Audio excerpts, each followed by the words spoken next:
Ya, sahabat Mata Bento, malam ini saya bersama dengan Bung Sarman El Hakim, Ketua Masyarakat Sepak Bola Indonesia. Beliau rajin keliling dunia untuk mendatangi berbagai federasi sepak bola dunia. Kemarin dia menjadi saksi mata perjuangan anak-anak muda timnas sepak bola Indonesia di Vietnam. Hari ini kita mau dengar seperti apa sih pengamatan dia langsung di sana. Mengenai masyarakat Vietnam yang konon juga gila bola, terus perjuangan tim kita, dan hal-hal apa aja yang dialami sebagai supporter yang datang langsung ke pertandingan untuk melihat langsung. Bung Sarman bisa cerita kira-kira pengalaman apa aja ketika datang ke sana? Oh iya, sebetulnya kan saya nggak sampai selesai. Kenapa? Karena ada kekecewaan, kekalahan timnas kita oleh Vietnam 3-0 ya. Langsung kecewa? Ya karena kan gini. Itu kan pertandingan pertama baru. Ya, jadi kecewa itu memang dari awal. Kenapa? Karena iklannya bahwa pertandingan itu di Ho Chi Minh. Iya. Oke. Nah, berangkatlah saya ke Ho Chi Minh. Sampai di Ho Chi Minh tahunya bukan di Ho Chi Minh, di Hanoi. Ya. Nah, berarti kan iklannya salah. Di utara ya. 2 jam naik pesawat tuh. Nah, ditambah lagi bahwa waktu kita berangkat dari KBRI, ya kan? KBRI di Ho Chi Minh ya? Hanoi. Di Hanoi ya. Itu saya baru tahu bahwa jaraknya agak jauh, ya kan? Terpaksa saya berharap ada kerjasama gitu ya. Saya datang ke Hanoi, bilang sama KBRI, boleh nggak saya ikut numpang gitu ya, dari KBRI untuk menuju stadion. Ini jaraknya cukup jauh. Stadionnya 2,5 jam. Di Hanoi juga kan? Hanoi, tapi agak jauh, luar kota itu. Nah, di situ bukan kecewa sebetulnya, dapat pertolongan, bisa numpang bis minibus KBRI menuju stadion, ya kan? Tapi sebelum itu saya selalu mengatakan kepada orang KBRI, saya kedua kalinya datang ke sini, dan waktu itu event AFF, ya kan? Nah, saya langsung, karena ada gestur tubuh dari orang KBRI seolah-olah saya memberatkan mereka, saya mengatakan saya cuma numpang naik bis gitu loh, tapi nanti tiket saya beli di sana. Nah, orang KBRI mengatakan, iya nih tiketnya habis, udah sesuai pesanan gitu kan. Iya. Kami nggak bisa nambah karena penontonnya luar biasa. Ya saya kembali mengatakan, enggak, saya akan beli di sana gitu. Yang penting tolong saya untuk saya bisa ikut bersama-sama ke stadion dari KBRI. Dari KBRI. Nah, berjalanlah kita nih hampir 2,5 jam ke sana kan. Naik apa tuh? Naik bis, minibusnya. Jadi ada 3 mobil dari KBRI. Ada berapa orang rombongan? Cukup banyak dari KBRI, 30-an lah ya. Itu staf KBRI semua apa ada warga di luar? Staf KBRI dengan keluarganya. Memang yang dari Jakarta saya sendiri, Mas Bento ya. Iya. Nah, sampai di stadion betul bahwa tiket cukup mahal karena sudah penjualan melalui calo gitu. Iya. Senilai 1 juta dong gitu ya. Iya. Tiket termurah 300.000 dong gitu ya. Nah, kalau dirupiahkan kira-kira berapa tuh? Ya kalau 300.000 dong itu kali 60 rupiah ya, 60 rupiah ya, sekitar 400 ribuan lah ya, 400 ribuan. Bukan lebih tinggi rupiah nilai daripada dong? Iya, lebih tinggi kita. Iya, lebih tinggi kita. Iya, kan? jadi kalau 300.000 dong itu kali 6.000 ya. Bukan 60. 1/6. Iya, sekitar berapa? 40 ribuan ya. 40 ribuan. Iya kan? Iya. Nah, saya karena saya tahu bahwa saya tidak saya harus mencari tiket, ya kan? Ya sudah. Tiba-tiba orang KBRI, Pak Sarman ini ada tiket. satu. Wah ya udah, oke, masuk ke tiket. Tapi yang anehnya, ya kan, ini apakah memang ada faktor sengajaan kan? Saya udah dibantu naik bis dan diberikan tiket gitu. Nah, pertandingan luar biasa di situ bahwa kita harus sedih. Kenapa? Ini catatan, Mas Bento. Stadion itu full supporter Vietnam. Kita hanya mungkin 30 orang, ya kan? Betapa sedihnya timnas kita kalah. Satu stadion itu ditutupi oleh bendera merah dengan lambang bintang. Bintang kuning ya. Nah di situ saya bilang, udahlah, ini pasti akan kalah beruntun gitu loh. Kenapa? Karena teknik dasarnya atau dasar sepak bola terlihat kita sangat lemah. Kontrolnya lemah, passingnya lemah. Pokoknya lemah. Bayangkan 2x45, boleh katakan gawang Vietnam tidak sama sekali dapat ancaman dari timnas kita. Saya bilang ya udahlah, dari sini saya akan keluar dari Hanoi dan saya akan ke negara lain gitu loh. Itu kekecewaan saya. Tapi yang lebih aneh lagi, saya pulang dari stadion, ikut bis KBRI, sampai di KBRI. Nah ini yang lucu. Iya. Saya, Mas Arman, tadi kan pakai tiket kita, oke, harus bayar 300.000. Dalam hati kecil, oh iya ya nggak apa-apa, ya karena saya komit beli kan, saya bayar. Tapi yang lucunya, kenapa potongan tiket itu nggak dikasih ke saya, sedangkan itu bukti saya nonton kan? Iya. Diminta lagi gitu loh. Iya, kalau dia jual kan harus ada tiketnya. Iya. Nah pertanyaannya kan, itu akan menjadi bukti untuk reimburse ke bagian keuangan KBRI kan. Nah itu apa aksesoris Bung, tapi itulah kualitas KBRI kita gitu loh.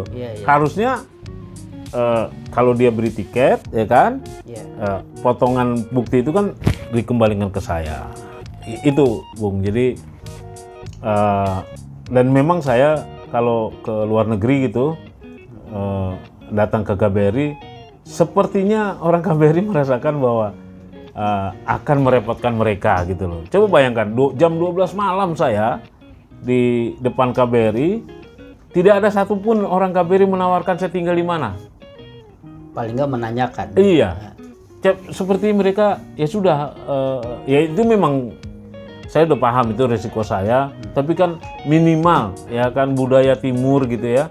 Melihat saya sendiri gitu, ada tawaran apakah nginep di Wisma gitu ya, karena KBRI itu cukup besar dan cukup mewah gitu loh.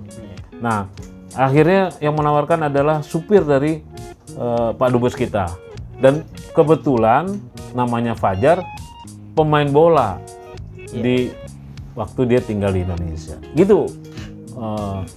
Mas Bento. Jadi gimana, ditawarin gimana sama dia? Ya ditawarkan, dia bilang ya Pak Sarman, kalau memang sulit mencari hotel malam ini karena udah lewat jam 12 malam, silakan tidur di tempat saya, memang agak kumuh karena ya saya pegawai rendahan gitu. Ya, kalau Mas Sarman mau ya saya tinggal di situ. Paginya sih di dalam KBRI. KBRI. Jadi Bung Sarman tidur di situ malam itu. Iya, malam itu. Terima. Dia nggak ada staf KBRI lain yang datang. Oh, ini Pak di dalam aja nih. Dia ada tempat tidur yang enak apa itu? Nggak ada ya? Iya, yang pasti sih nggak ada tawaran itu. Nggak ada ya? Itulah budaya KBRI kita. Karena kan banyak saya kunjungi beberapa KBRI luar negeri itu, yang agak aneh memang Vietnam menurut saya ya, yang saya alamin. Karena di Peru saya nginap di Wisma, di Meksiko juga, di beberapa negara ya, di Swiss juga tidur dengan. Tapi untuk Vietnam, padahal kalau duta besar kita di Vietnam itu aware, punya perhatian, dia bisa tanyakan saya, saya datang bagaimana, dengan apa gitu ya, atau yang lebih jauh lagi, saya akan memberikan saran kepada Pak Dubes bahwa SEA Games Vietnam ini adalah momentum untuk Pak Dubes menginvestigasi berapa biaya yang dikeluarkan oleh negara Vietnam untuk menyelenggarakan event SEA Games ini. Karena kalau ditarik ke Indonesia, ya kan, kalau nggak salah beberapa event SEA Games banyak, mohon maaf, dikorupsi gitu, banyak yang tertangkap korupsi. Atau Pak Dubes juga bisa menggambarkan kalau misalkan Pak Dubes tahu berapa biaya yang dikeluarkan di event SEA Games Vietnam dibandingkan dengan event PON. Iya, iya. 2021 kalau nggak salah itu 14 triliun. Iya. Ya kan? Iya. Nah, bagaimana SEA Games Vietnam? Karena saya lihat euforia SEA Games Vietnam itu hanya di Hanoi. Waktu saya turun di Ho Chi Minh, bahkan masyarakat nggak tahu bahwa ada event besar itu gitu loh. Oh, gitu ya. Iya.